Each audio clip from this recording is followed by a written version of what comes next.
One of the keys to longevity in boxing is versatility, having the ability to tailor your style and tailor your tactics to different opponents, and also having the ability to adapt your style as you age, being able to compensate for deteriorating athleticism, deteriorating stamina, deteriorating reflexes. This is especially true in the heavyweight division, where you have massive size disparities, massive differences in height, weight, and reach, far more so than any other division in boxing. If you only know one way to fight, it doesn't matter how good you are fighting that particular way, you're going to struggle to have success over the long haul. Mike Tyson is an example of that. One of the greatest pressure fighters boxing has ever seen, certainly the heavyweight division. But the style he had was really a young man's style. And because of his dimensions, being a very short heavyweight, a small heavyweight, he didn't really have the option to adapt his style as he got older.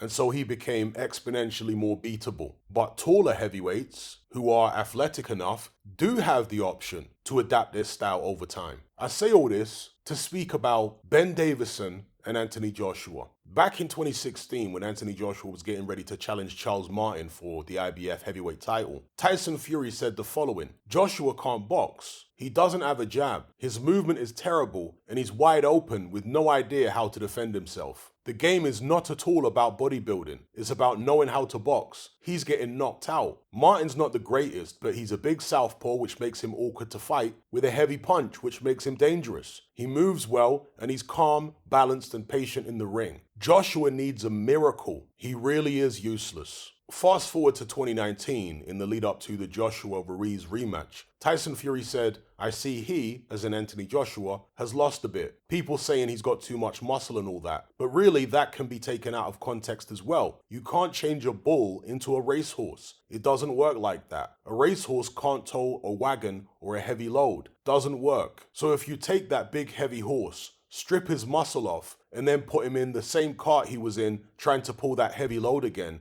he's not going to manage it. So I think they're going to try to lose weight and try to move a lot. But you can't do that in one camp. That takes a lifetime of practice. We saw Tony Bellew try to do it against Usyk, tried copying my style, but after 8 rounds his legs went. It works, it's effective. I've been successful 29 times in a row with it. You can't learn it overnight. If he, as in Anthony Joshua, keeps running away from Ruiz with the jab, he's not got the footwork to do that. Work on what you're good at and make that better. Tighten your defense up and go forward and smash him." So those were the words of Tyson Fury in the run-up to the Joshua-Ruiz rematch. Tyson Fury, of course, was very wrong because Anthony Joshua was successful boxing on the back foot. It did work. And I said at the time that Tyson Fury's advice to Anthony Joshua was completely absurd, to go forward against the guy who he got knocked out by doing exactly that. A guy with faster hands and a better chin, who beat AJ in an exchange, who hurt AJ with body shots. AJ being 6'6", has the height, the reach, and the foot speed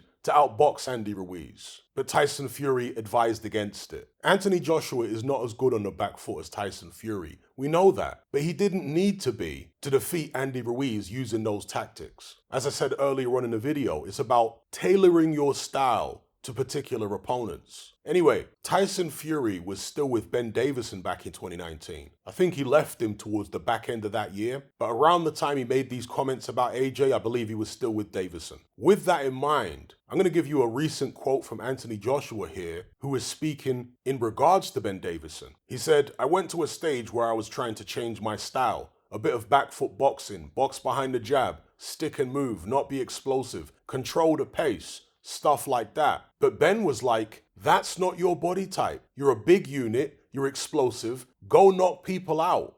Now, against Otto Wallin, that was clearly the right approach. But it's not going to be the right approach against everybody. If Ben Davison tries to make it AJ's approach against everybody, then he's leading AJ into disaster. There will be occasions where AJ needs to bust out the back foot game again. It's inevitable. And if he fails to do that, he's going to lose. Does Ben Davison have honest intentions with Anthony Joshua? Or is he a Tyson Fury double agent? I'm not saying that he is, I'm just asking the question. Because he saw that Ruiz rematch. He saw that AJ can box. Again, he's not a Tyson Fury level back foot boxer, but he can box when it's called for against certain opponents. Surely Ben Davison knows that Anthony Joshua would have been in much greater danger of getting knocked out again by Andy Ruiz if he'd chosen to be aggressive. Now, to be fair, the quote I gave you was AJ paraphrasing Ben Davison. So Davison may not have said what he said exactly like that. He may have fleshed it out a little bit, but then again, maybe not. All I can tell you is the stuff AJ said there has made me wonder. Anyway, let me know what you guys think about all this in the comment section below.